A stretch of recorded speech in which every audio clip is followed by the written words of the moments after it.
Hey friends! So I owe you 2 stories today. We've been having some problems with that YouTube channel. My friend Clergege came in this morning and he's like, "What happened to your channel?" And I don't know. I looked it up and it wasn't there anymore. Somehow it got changed a little bit. So I'm trying to get it changed back.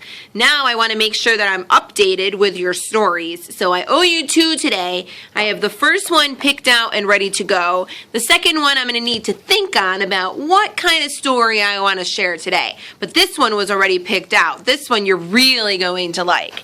This one is called Be Nice by Kate Tym. Be Nice by Kate Tym, illustrated by Sarah Wade. Brian Boddington's family were fed up. Brian just didn't seem to respect anything or anyone. When Dad got a very important phone call from Mr. Auster, his very important boss, about something very important, Brian played the drums very loudly. Bongo, Brian's dog, barked along very loudly too. Mr. Auster was not impressed, and nor was Dad. When Brian's teenage sister, Anthea, and her friend Talia wanted some private time to talk about girl things, Brian put on his Star Invaders game, sat in the middle of them with Bongo, and refused to go away. And poor old Grandma never got to watch her favorite soap opera. "Budge up, Grandma," Brian would say, patting the couch for Bongo and grabbing the remote control.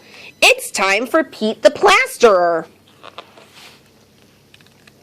Anthea had saved up for the latest CD by her favorite band, Boys Are Boys Are Boys.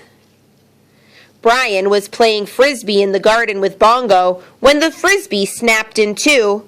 "Never mind, Bongo," said Brian. "I'll find something else." Oh, I bet you know where this is going. Brian walked past Anthea's room and saw her Boys Are Boys Are Boys CD glinting in its packet. "Perfect," he said, taking it down to the garden and throwing it for Bongo to catch in his sharp, scratchy teeth. Then Brian and Bongo went to the end of the garden where the old apple tree grew. The tree was loaded with delicious fruit. All Brian needed was something to get it down with. "I know just the thing," he said to Bongo. Mom found Grandma clinging to the couch 2 hours later. Look what they used to get those apples. When Mom went to get her new silk scarf to wear on her Wednesday girls' night out, it was nowhere to be found. But that's probably because she didn't look in Bongo's bed. "Bongo's leash snapped," Brian explained later. Mom wasn't very happy. "Brian," she shouted, "how would you feel if we treated your things like you treat our things?" she said. But Brian just laughed. "You wouldn't," he said. But then Brian made a big mistake. He used Dad's Philip de Fancy Pants Couture shirt to turn Bongo into Super Designer Dog.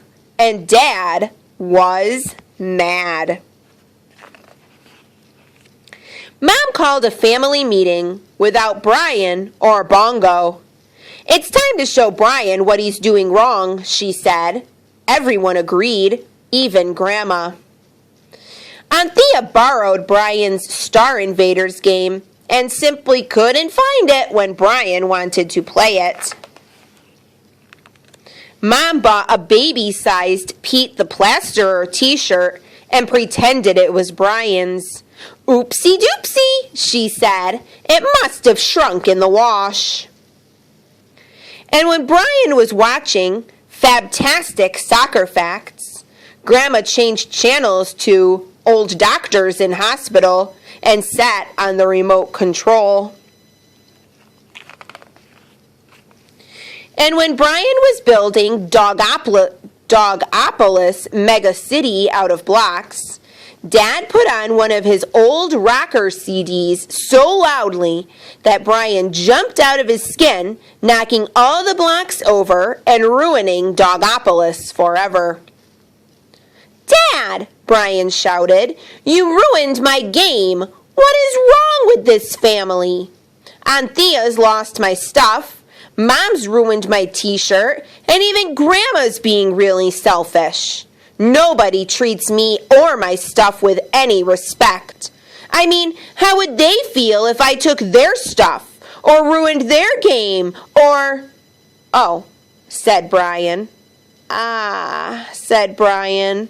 "Oops," said Brian. Mom called another family meeting. Brian said he was really sorry. Everyone said they were sorry too and gave Brian his stuff back. Bongo ate the remote control. Oh, Bongo. The end. Be Nice by Kate Tym. So my question for you today in 5 sentences is, do you think he learned his lesson? I mean, he did some things that were kind of selfish, didn't think that his parents would do anything to get him back, but then they did. I wonder if he did learn his lesson, or if he'll just behave for a couple days and go back to his old shenanigans. How about you tell me 5 sentences, capital letters, punctuation, that makes a sentence, if you think that he learned his lesson or not. Now I gotta go. I've got to go find the next story that I'm going to read for tonight.